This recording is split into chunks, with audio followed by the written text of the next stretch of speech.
Et nous sommes toujours au Salon des entrepreneurs et j'ai le plaisir de mener cette émission spéciale Sénégal, qui est le pays invité d'honneur. Alors pour ce faire, j'accueille 3 personnes en plateau.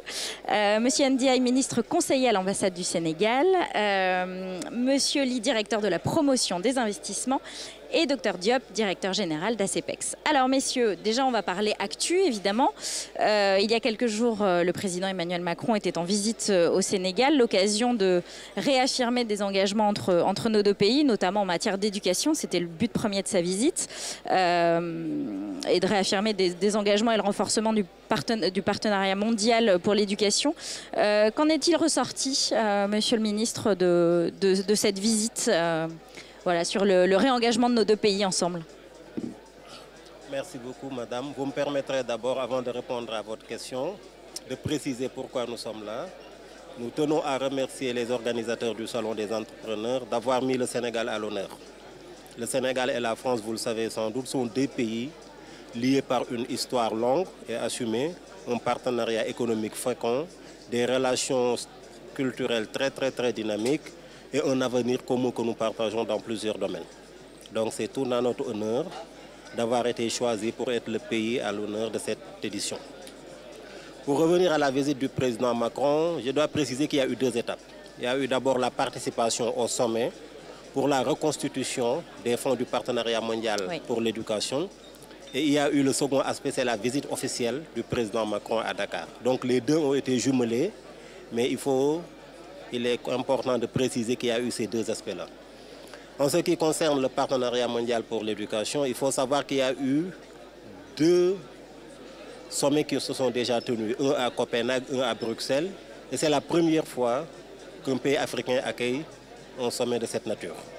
Il y avait eu une dizaine de chefs d'État, 66 délégations présentes et des engagements à hauteur de 3 milliards d'euros pour effectivement financer l'éducation dans les pays en développement. Donc le Sénégal a été choisi d'abord parce que le Sénégal fait partie des rares pays à respecter ses engagements en matière d'éducation. Nous consacrons plus de 25% à l'éducation, et particulièrement à l'éducation des filles. Et c'est une des raisons pour lesquelles le Sénégal a été choisi. Et c'est également la première fois qu'un pays du Nord et un pays du Sud sont désignés pour co-présider ce sommet. Et ce n'est pas un hasard que le Sénégal et la France, qui partagent une histoire riche, aient été choisis pour co-présider cet événement. Alors dans cette histoire, il y a aussi l'histoire économique entre ces 2 pays. Et depuis 4 ans, donc, le Sénégal mène un nouveau programme pour accélérer sa marche vers l'émergence. Cette stratégie, ça s'appelle le plan Sénégal émergent. Et ça constitue vraiment le référentiel de votre politique. Je ne sais qui veut prendre la parole, monsieur le ministre ou monsieur Ly.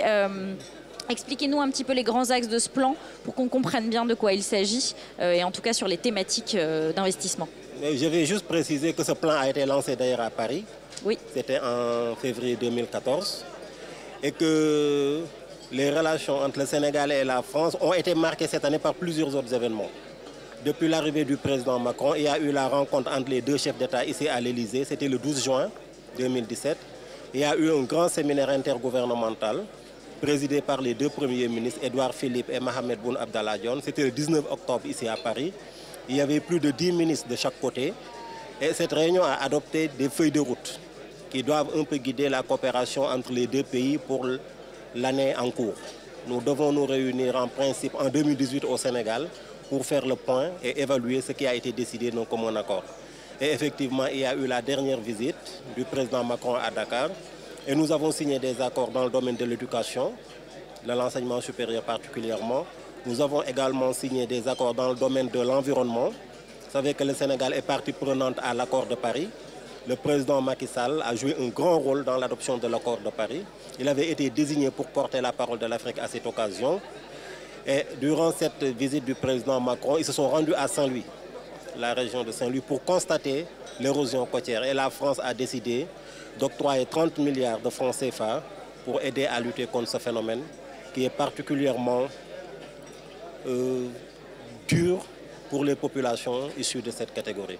Il y a eu également d'autres accords dont vous avez entendu parler. C'est le financement du train express régional qui va moderniser le transport urbain au Sénégal. Nous sommes en termes de mobilité et qui va aider à désengorger Dakar, qui est la capitale du Sénégal. Oui, tout à fait. Non, je vais donner la parole à M. Abdoulaye, qui est le directeur des investissements, qui va parler du plan Sénégal émergent. Merci. Alors revenons sur le plan Sénégal émergent. Quels sont, en fait, quelque part, quels sont les secteurs porteurs sur lesquels investir au Sénégal et qui rentrent dans ce plan Sénégal émergent? Je voudrais d'abord revenir sur la philosophie du plan. Qu'est-ce qui a guidé à la mise en œuvre de ce plan? Quand les nouvelles autorités incarnées par le président Macky Sall sont arrivées au pouvoir en 2012, ils ont fait un diagnostic de l'économie du Sénégal qui a révélé que la croissance n'était ni durable ni inclusive. C'est-à-dire que la croissance était erratique, elle était forte cette année et faible de l'autre, voire même négative quelquefois, et qu'elle n'était pas durable du tout, elle n'était pas inclusive également. C'est-à-dire qu'elle concernait très peu de personnes.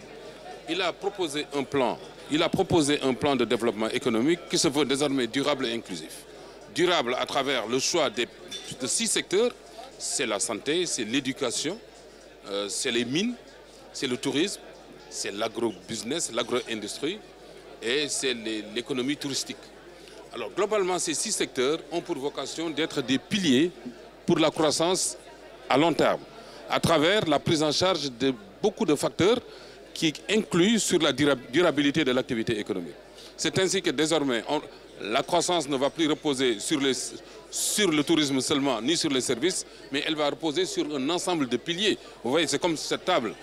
Sa présence, sa stabilité est d'autant plus durable qu'elle repose sur des piliers, de sorte que si un pilier se casse, il y a d'autres qui soutiennent la table. C'est exactement la même image. Hein. Alors maintenant, du point de vue pratique, le plan repose sur 3 axes. La transformation structurelle de l'économie, c'est-à-dire que l'économie ne dépend plus seulement du commerce, mais des 6 secteurs. Ça, c'est la transformation structurelle. Le deuxième axe, c'est la disponibilité du capital humain et du développement durable. C'est-à-dire transformer le capital humain. Ne plus nous focaliser sur les matières qui ne sont pas articulées avec les besoins de l'économie, mais développer les sciences de l'ingénieur, développer l'éducation pour permettre la formation des techniciens supérieurs, développer des capacités dans la médecine, dans l'économie touristique, dans le développement des zones économiques spéciales. Bien sûr, on ne va pas négliger les matières classiques, mais ils ne seront plus la priorité du Sénégal.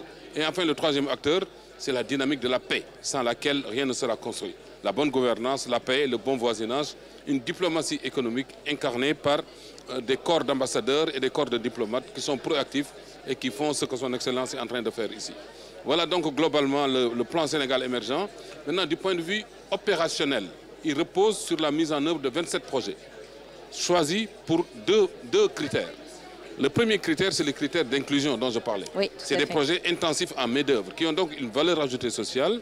Qui améliorent les conditions de vie, voilà, qui font travailler beaucoup de gens. Permettent une paix sociale, voilà, la et qui ont une pérennisation. rentabilité économique pour l'investisseur privé.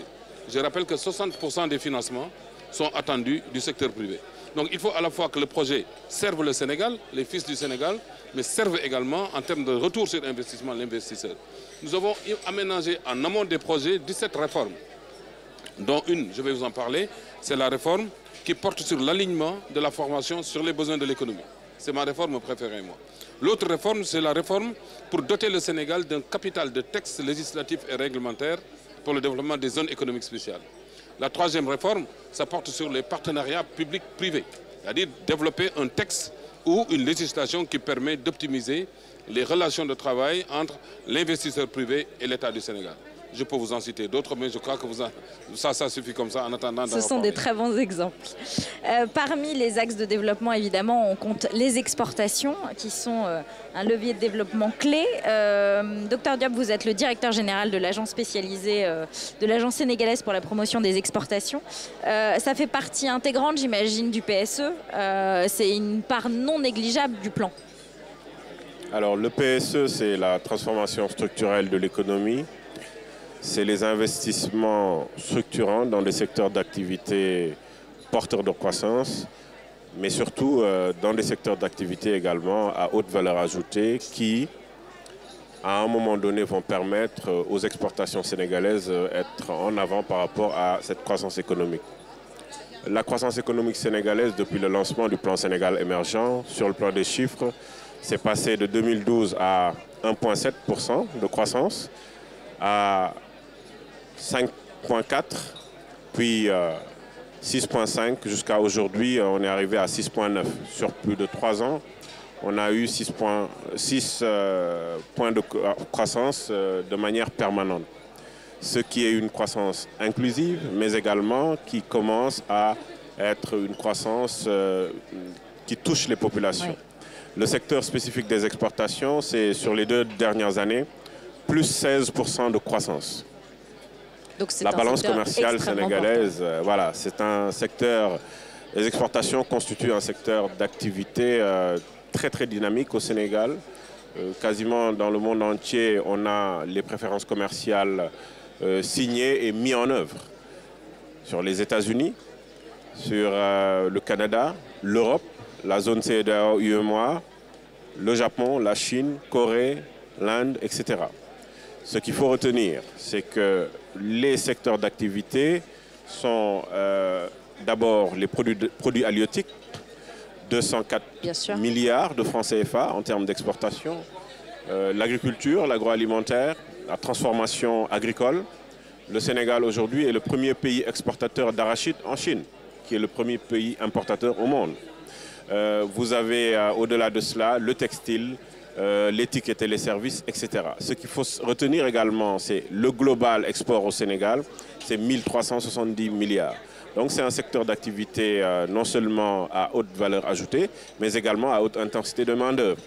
Si vous voyez aujourd'hui la croissance des exportations, par exemple sur le plan horticole, nous avons battu le record avec 106 milliards de francs CFA en termes d'exportation, mais c'est des centaines et des centaines de Sénégalaises et de Sénégalais qui travaillent là-dessus. Sur les produits de la mer, c'est 600 000 Sénégalais qui sont au niveau du secteur des exportations, produits de la mer.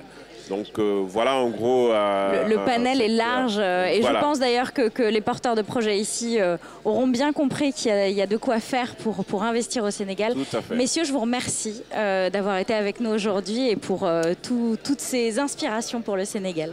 Bonne journée à vous. Bonne journée.